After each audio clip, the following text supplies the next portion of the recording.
Bonjour, chers frères et sœurs,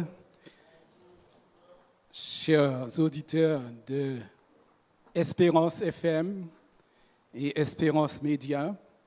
Ce matin, j'ai ce heureux privilège de pouvoir participer avec vous dans ce programme d'installation de collègues, pasteur Desca et pasteur Rosamond, dans cette zone sud-atlantique. Je demande au Seigneur de vous accompagner, de vous fortifier. Et je prie Dieu que tous les anciens et tous les membres d'église de cette zone puissent collaborer avec vous afin qu'ensemble, vous puissiez accomplir la mission et que le nom de Dieu soit glorifié, soit exalté. Le pasteur Taylor Lambert, en tant que président de la fédération, a pour leitmotiv cette phrase « En route vers le ciel ». Et ici, en plus de cela, il va les décortiquer en 4 idéaux: consécration, vision audacieuse, excellence et bienfaisance. Je voudrais, pour ma part, chers collègues, chers anciens, chers membres de toutes les communautés dont vous avez la charge, lire tout d'abord un passage tiré du livre Patriarches et Prophètes, à la page 351, qui dit « L'ordre et la perfection qui éclatent dans toutes les œuvres de Dieu étaient visibles dans l'économie hébraïque. Dieu était le souverain d'Israël, le centre du pouvoir et du gouvernement. Moïse avait été désigné comme conducteur de la nation, chargé de faire respecter les lois au nom du Seigneur. Un conseil de 70 anciens choisis parmi les 12 tribus le secondaire dans la gestion des affaires. Puis venaient les prêtres qui consultaient Dieu dans le sanctuaire. Des chefs et des princes gouvernaient les tribus. Sur ceux-ci étaient placés des chefs de milliers, de centaines, de 50, de dizaines, ainsi que des officiers auxquels étaient confiées des charges spéciales. Donc ici, nous voyons qu'Ellen White nous dit que les choses ne se faisaient pas par hasard dans le sanctuaire, d'accord? Il y avait un ordre. Les choses se faisaient avec bienséance. Donc, il y avait Dieu qui était le souverain d'Israël. Ensuite, Moïse qui était appelé pour être le conducteur du peuple. Ensuite, il y avait le conseil des 70 anciens, les prêtres et les chefs de tribus. Il y avait toutes les personnes placées à une position qui devait permettre l'harmonie dans cette nation juive, israélite. Et donc aujourd'hui, lorsque la fédération choisit de procéder à ce programme d'installation des pasteurs, je crois qu'il voudrait donner un signal fort, qu'il donne l'autorité à ces 2 pasteurs de collaborer avec les églises dans cette zone, afin que la mission soit accomplie. Et si on parle de chef, je n'aime pas trop ce mot, et je sais que beaucoup ne l'aiment pas, mais en même temps, Dieu est celui qui a établi l'ordre, et il confie l'autorité à des hommes. Et le peuple est invité à respecter cette autorité. Si on ne respecte pas l'autorité, c'est le chaos.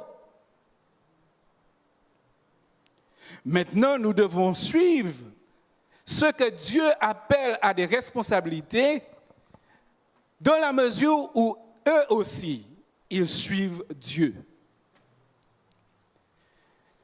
Donc nous allons voir ensemble, je voudrais nous inviter particulièrement à nous focaliser sur ce passage qui se trouve dans Deutéronome chapitre 1.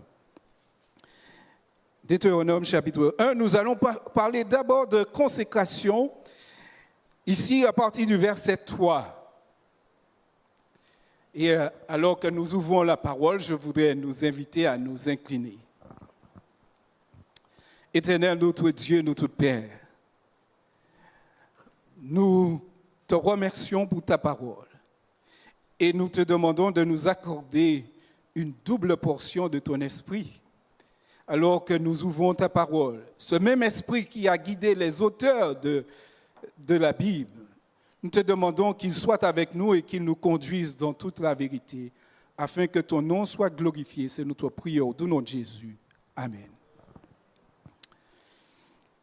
Au verset 3 du chapitre 1 de Deutéronome, il est dit, dans la 40e année, au 11e mois, le premier du mois, Moïse parla aux enfants d'Israël selon tout ce que l'Éternel lui avait ordonné de dire. Voyez ici,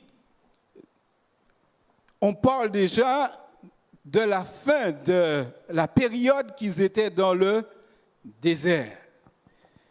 Donc, il est dit dans la 40e année, 11e mois, le premier, 11e mois, d'accord, le premier jour.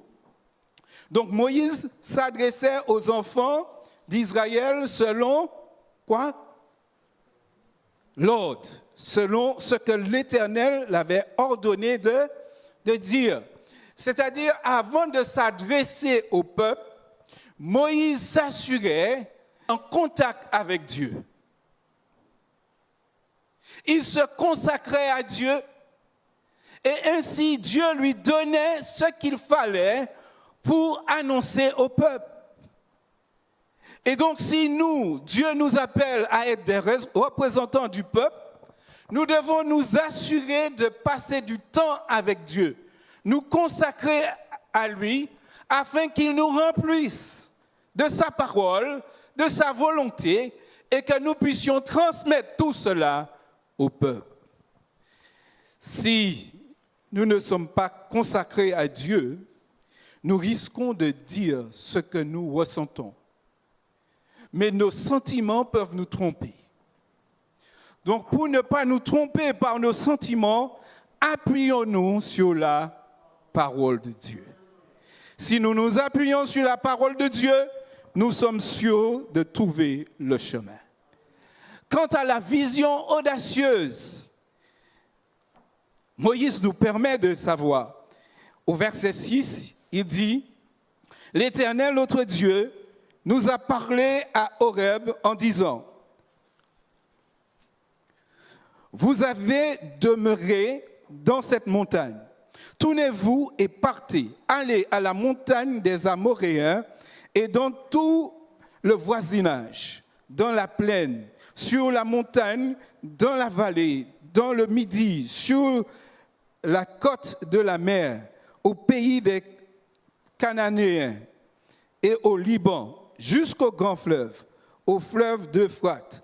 Voyez, je mis le pays devant vous. Allez et prenez possession du pays que l'Éternel a juré à vos pères, Abraham, Isaac et Jacob, et donnez à eux et à leur postérité après eux. » Donc ici, si nous devons avoir une vision audacieuse, eh bien c'est vraiment audacieux. Tout le territoire que Dieu donne à ce peuple et qu'il leur dit d'aller prendre possession de ce pays.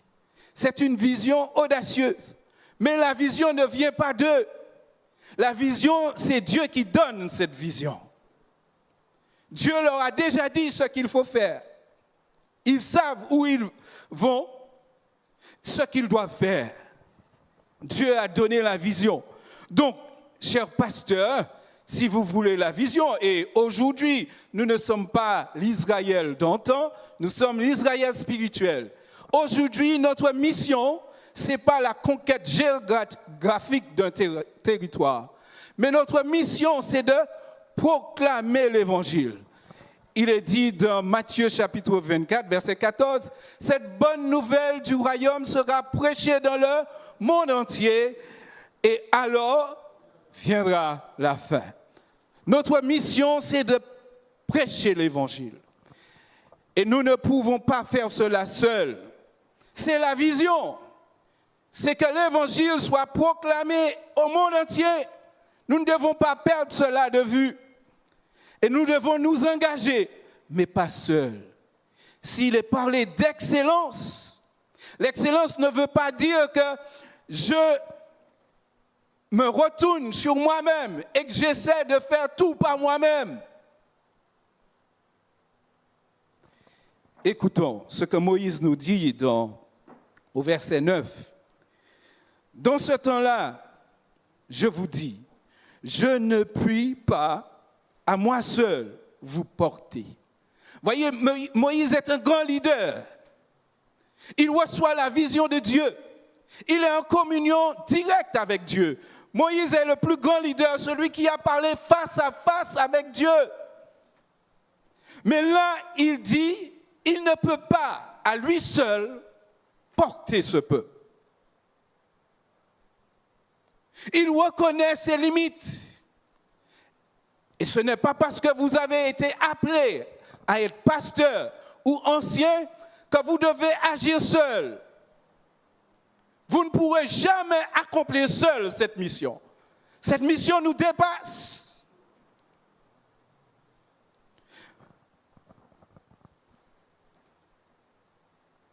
Au verset 14, il nous est dit, verset 13 plutôt, je reviens au verset 12, qui dit, « Comment pourrais-je à moi seul, comment porterai-je à moi seul votre charge, votre fardeau et vos contestations? Prenez dans vos tribus des hommes sages, intelligents et connus, et je les mettrai à votre tête. » Vous me répondîtes en disant, « Ce que je veux faire est une bonne chose. » Je pris alors des chefs de vos tribus, des hommes sages, connus, et je les mis à votre tête comme chef de 1000, chef de 100, chef de 50, chef de 10, et comme ayant autorité dans vos tribus. Donc vous voyez, Moïse n'agit pas seul. Il a appris aussi à déléguer le pouvoir. Et il n'a pas eu cette idée seul. Vous vous rappelez de son beau-père, Jéthro, qui lui dit, « Tu vas t'épuiser, Moïse. Apprends à partager le pouvoir. Établis des chefs. » Eh bien, en tant que pasteur de cette zone, apprenez à déléguer le pouvoir. Ayez confiance dans vos anciens. Ayez confiance dans les responsables des départements et accompagnez-les, soutiens-les. Et vous verrez qu'avec l'aide de Dieu, votre mission sera une réussite. L'excellence du leader, c'est de ne pas tout faire lui seul, mais savoir collaborer avec les autres. S'il sait collaborer avec les autres, il va réussir. Même si ce n'est pas lui qui fait tout par lui-même. Parce que Dieu ne nous invite pas à tout faire par nous-mêmes. Dieu nous invite à savoir vivre avec les autres, savoir diriger intelligemment. Parce que si nous prenons tout sur nous-mêmes, nous allons nous épuiser. Donc si nous voulons aller jusqu'au bout dans l'excellence, il nous faut apprendre à déléguer le pouvoir et à faire confiance à ceux à qui nous remettons le pouvoir. Un dirigeant, un bon dirigeant, c'est quelqu'un qui est à l'écoute. Et nous avons vu, Moïse était à l'écoute. Il a entendu ce qui lui a été dit. Il a demandé de choisir des chefs et il les a établis. Nous voyons aussi pour une autre situation, lorsque le peuple est arrivé la première fois pour entrer dans la Canaan terrestre, eh bien, le peuple a dit, écoutez Moïse, envoyez des hommes devant nous afin qu'ils voient, qu'ils prennent des notes des villes où nous devons passer, etc. Et les hommes sont allés. Moïse a écouté. Écoutez bien ce qu'il est dit ici, au verset 23. Cet avis me parut bon. Donc, en tant que leader, il faut être du peuple, à l'écoute des anciens et analyser ce qu'ils disent avec le discernement du Seigneur et pouvoir discerner des conseils, des avis qui sont justes. Moïse dit, cet avis me parle bon, et il a exécuté, il a envoyé, il a choisi des hommes pour aller faire et pour revenir avec un rapport.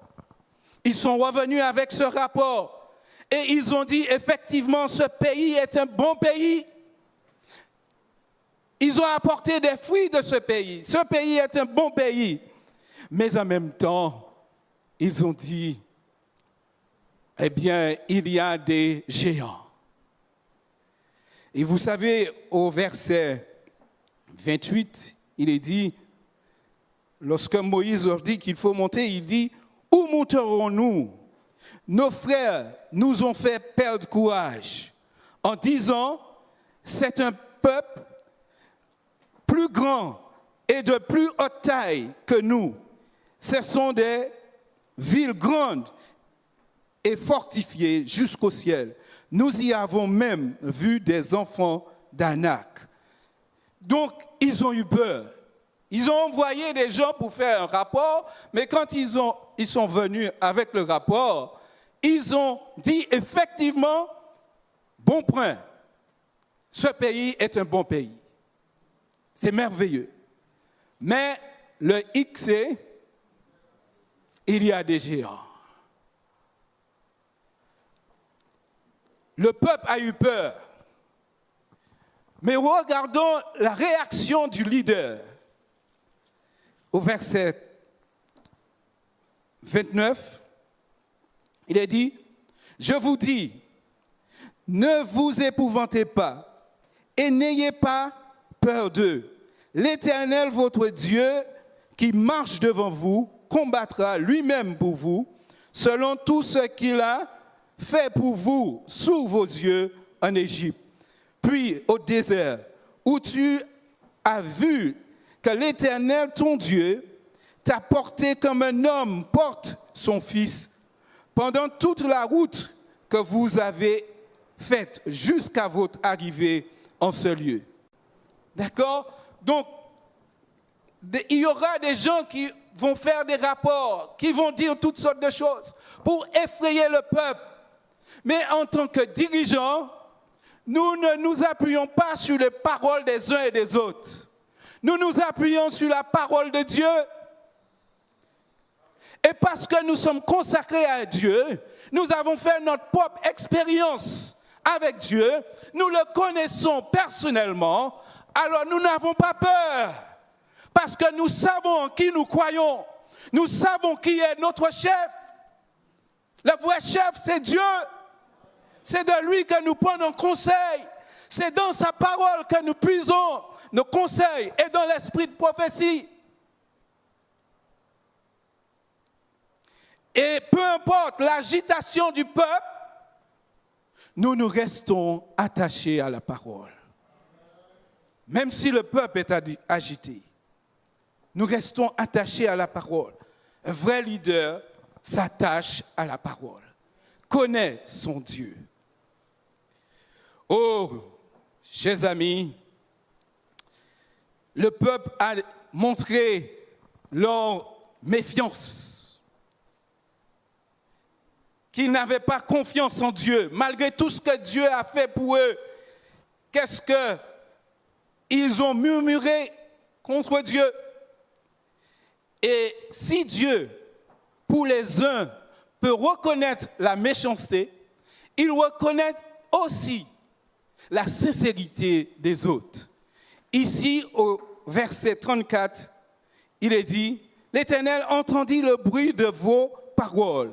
Il s'irrita et jura en disant, « Aucun des hommes de cette génération méchante ne verra le bon pays que j'ai juré de donner à vos pères, excepté Caleb, fils de Jephunnée. Et il verra, lui, et je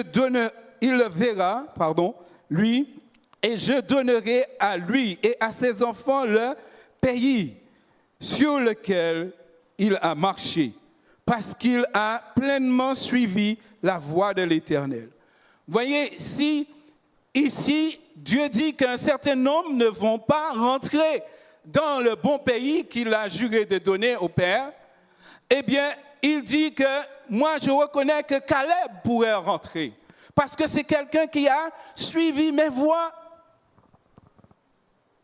Donc, si Dieu reconnaît la méchanceté des uns, il reconnaît aussi la sincérité des autres. Donc, en tant que dirigeants, nous devons être sincères avec notre Dieu, parce que Dieu nous voit, il nous regarde, mais il ne nous a pas abandonnés, il nous accompagne.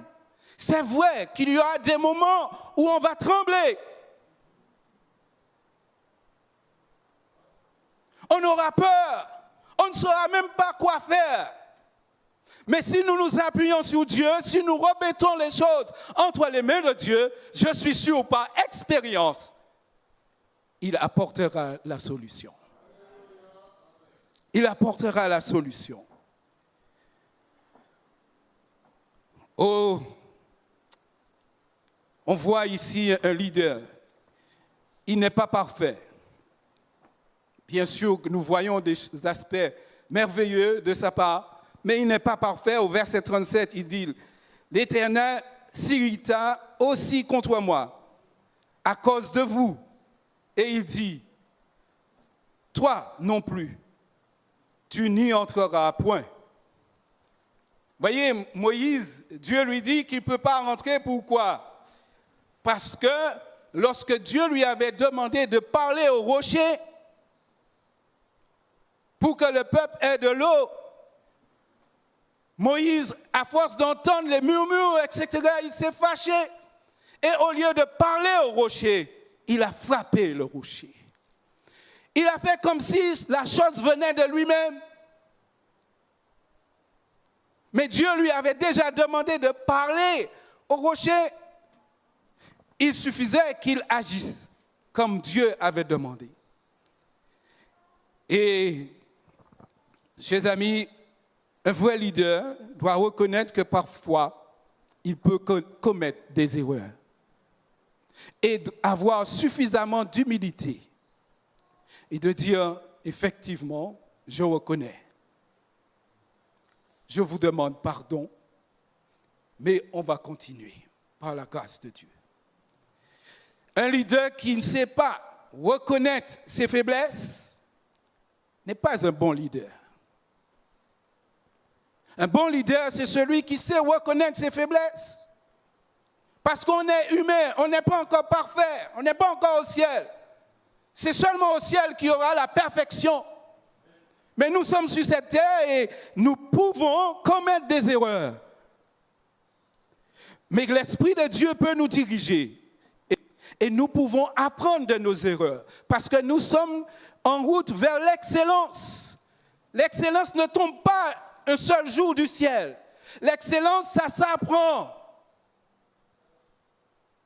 On apprend de nos erreurs et on avance par la grâce de Dieu vers l'excellence. Oh, chers amis, par moments, le peuple ne voudra pas vous suivre. Parce que ici, au verset 41, verset 40 tout d'abord, « Mais vous, tournez-vous et partez pour le désert dans la direction de la mer Rouge. Vous imaginez, vous êtes à la place de Moïse et vous avez conduit le peuple déjà à la porte de Canaan. Et là, on vous dit non, maintenant, il faut retourner dans le désert. Il faut avoir du courage. Il faut être humble. Lorsque quelqu'un démolit une œuvre qu'on a accomplie, on n'a plus envie de continuer, n'est-ce pas? Et on a envie d'écraser cette personne.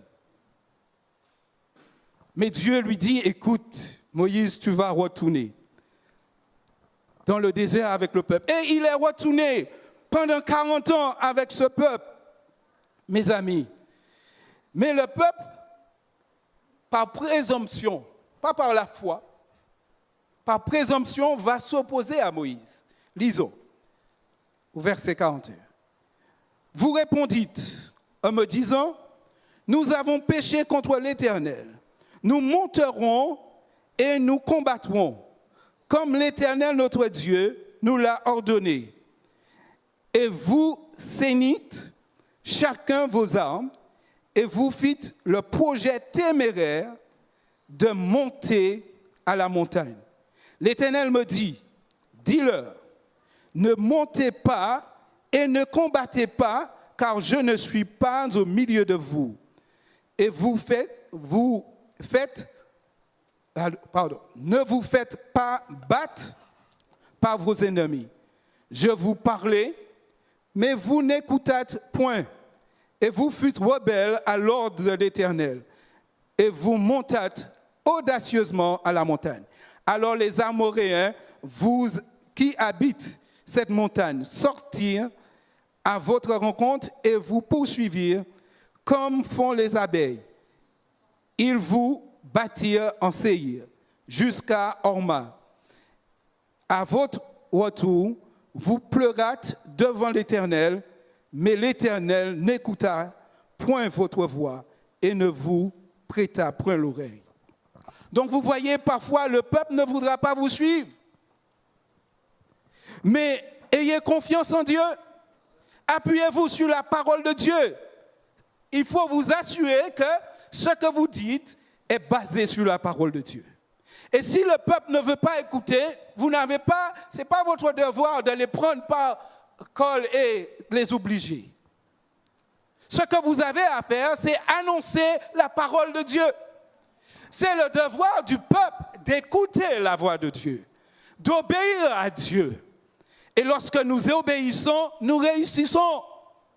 Mais lorsque nous sommes rebelles, eh bien c'est l'échec. Chers amis, chers frères, chers leaders, chers pasteurs, nous sommes aux portes de l'éternité. Ce n'est pas le moment de la rébellion.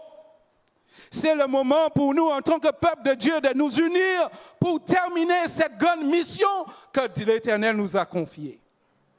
Si nous sommes unis, nous pouvons aller loin.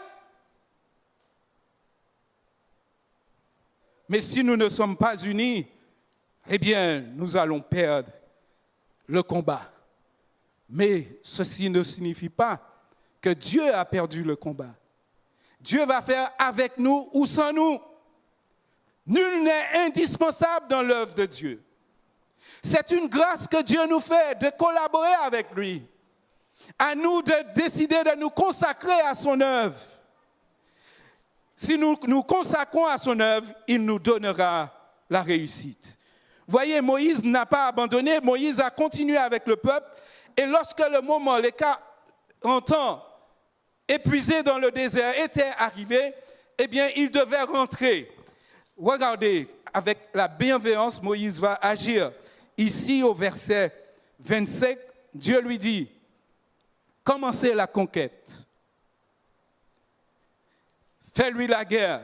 Mais regardez, en tant que chef, au verset 26, qu'est-ce que Moïse fait?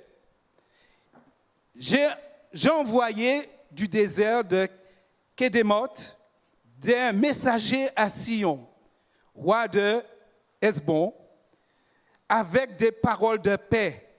Je lui dis, laisse-moi passer par ton pays. Je suivrai la grande route, sans m'écarter ni à droite ni à gauche. Tu me vendras à prix d'argent la nourriture que je mangerai, et tu me donneras à prix d'argent l'eau que je boirai. Je ne ferai que passer avec mes pieds. Vous voyez, mes amis, il est dit au verset 30, « Mais Sion, roi de Hesbon, ne voulut point nous laisser passer chez lui, car l'Éternel, ton Dieu, rendit son esprit inflexible et endurcit son cœur, afin de le livrer entre tes mains, comme tu le vois aujourd'hui. L'Éternel me dit, vois, je te le livre dès maintenant, Sion et son pays. Commence la conquête et prenez possession de son pays. » Voyez, chers amis, Dieu a dit à Moïse de commencer la conquête, mais Moïse va agir aussi en tant que diplomate. Moïse ne va pas directement à la guerre. Moïse envoie un message pour dire « laissez-nous passer tout simplement ». Comme il a fait à Moab, parmi les Ammonites, etc., les Moabites, il a envoyé des messages pour leur dire de nous laisser passer. Ils ont fait cela. Mais Sion et Og, ces deux rois-là, ont refusé de les laisser passer et les ont attaqués. Mais Dieu les a livrés entre les mains d'Israël. Ils ont perdu le combat parce que cette fois-ci, Dieu était avec eux. Chers leaders, pasteurs, anciens, assurez-vous que lorsque vous prenez les décisions, lorsque vous amenez le peuple à agir, que Dieu est avec vous. Si Dieu est avec vous, vous réussirez. Mais s'il n'est pas avec vous, alors vous perdrez. Mais ici, nous voyons la bienveillance exercée par Moïse. Moïse ne va pas directement au combat pour éliminer le peuple. Moïse dit, écoutez, laissez-moi passer, simplement, pour qu'on aille dans le pays où Dieu nous a préparés. Mais ils n'ont pas voulu et ils ont payé le prix. Chers pasteurs, chers anciens, chers membres d'église, nous sommes en route vers le ciel. Et nous devons nous consacrer à Dieu. Nous devons avoir une vision audacieuse, surtout dans le temps où nous vivons. Si nous ne sommes pas audacieux, eh bien, la mission va péricliter. Mais si nous sommes audacieux, nous saurons agir même dans les temps difficiles. Il nous est appelé à avoir l'excellence en vue. L'excellence ne signifie pas la perfection. L'excellence, c'est quoi? Que j'ai des limites, mais j'ai un grand chef, l'Éternel, qui me conduit, qui va au-devant de moi. Et si ma vie est en l'Éternel, je marcherai avec lui et je connaîtrai la victoire. Et en même temps, je ne peux pas fermer les yeux sur les autres. Alors que je suis en route vers le ciel, ma mission, c'est d'aider les autres à connaître ce Dieu miséricordieux, ce Dieu d'amour, et à se préparer pour vivre avec lui. C'est pourquoi j'aime bien le verset 16 de Jean chapitre 1 qui nous dit « Car Dieu a tant aimé le monde ». Donc, chers leaders, chers anciens, chers membres d'église, si Dieu a aimé le monde, qu'en est-il de nous? Nous devons aimer ce monde aussi. Nous devons vouloir que ce monde soit sauvé. Donc, que Dieu nous donne la vision pour que nous puissions prêcher cet évangile. Nous puissions vivre cet évangile. Vous savez, en Martinique, les gens ont déjà entendu l'évangile. L'évangile a été prêché dans les quatre coins de la Martinique. Ce qu'ils attendent par-dessus tout, c'est de nous voir vivre cet évangile. Si nous vivons cet évangile, alors la cause de Dieu va triompher. Que le Seigneur nous bénisse tous. Je voudrais terminer avec juste un paragraphe dans le même livre, Patriarches et Prophètes, page 353, qui dit « Dieu est un Dieu d'ordre. Tout ce qui se fait dans le ciel s'exécute avec un ensemble parfait. L'armée des anges déploie son activité dans une soumission et une discipline rigoureuse. Aucune entreprise ne peut réussir sans ordre et sans unanimité. Non moins qu'au jour d'Israël, Dieu réclame aujourd'hui de l'ordre et de la méthode dans son œuvre. Tous ceux qui travaillent pour lui doivent le faire intelligemment et non avec négligence et insouciance. Il marque son œuvre du sceau de son approbation lorsqu'elle est accomplie avec foi et exactitude. Je reprends cela. Il marque son œuvre du sceau de son approbation lorsqu'elle est accomplie avec foi et exactitude. Chers pasteurs, chers anciens, chers membres d'église dans la zone sud-atlantique, Dieu est le garant de notre succès.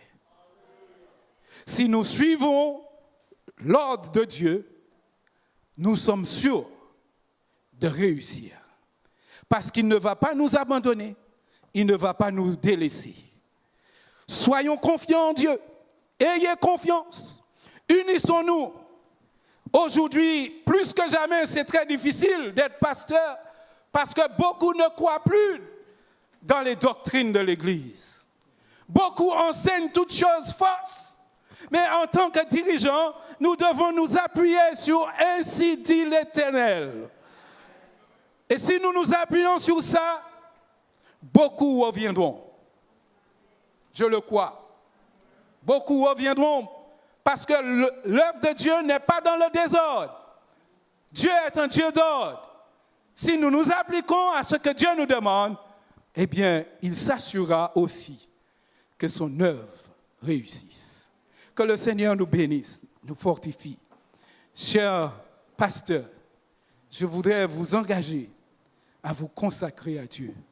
Si c'est le désir de votre cœur, je vous invite à vous tenir debout. Vous voulez dire, Seigneur, je comprends l'ampleur de cette mission et je voudrais m'engager avec toi pour accomplir, pour accompagner, soutenir les membres d'Église dans l'accomplissement de cette mission. Chers anciens, vous voulez dire, vous aussi, que vous êtes prêts à soutenir et collaborer avec les pasteurs. Tenez-vous debout.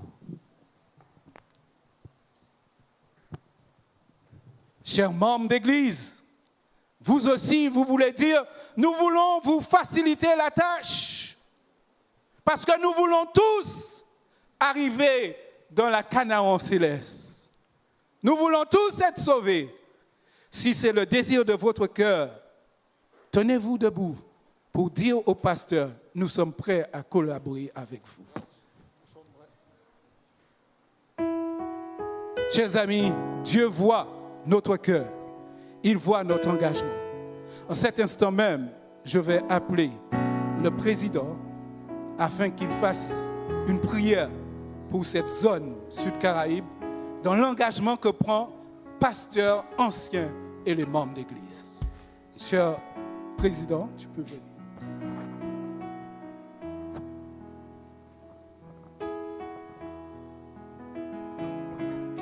Nous voulons prier. Éternel notre Dieu, tu appelles ton peuple à avancer vers la Canaan céleste.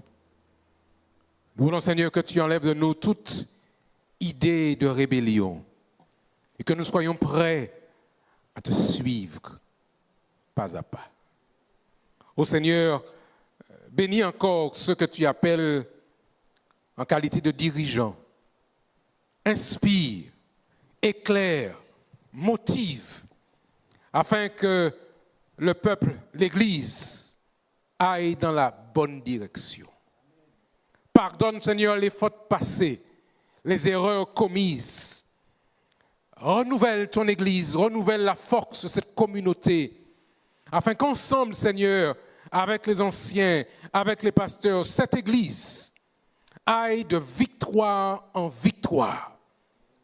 Et que l'Église puisse se préparer à accueillir les vagues d'hommes et de femmes qui veulent se joindre à nous en route vers le ciel. Seigneur, reçois cet engagement que nous prenons ce matin. Reçois, Seigneur, le vœu de notre cœur. Motive chacun d'entre nous. Dynamise, Seigneur, ces communautés rassemblées ce matin. Et fais en sorte que par ta puissance et par ta grâce, nous mettions la Martinique en feu pour Jésus-Christ. Ô Seigneur, que ta paix, que ta grâce et que ton amour nous accompagnent et qu'avec l'assistance de ton Esprit Saint, ces pasteurs dirigés par toi conduisent ton Église dans de verts pâturages. Nous savons que tu nous entends. Nous savons que tu nous exauces. Alors nous te disons merci Seigneur. Et que l'honneur, que la louange, que la gloire te soient rendues à toi Père, à toi Fils, à toi Saint-Esprit. Et que l'Église dise Amen.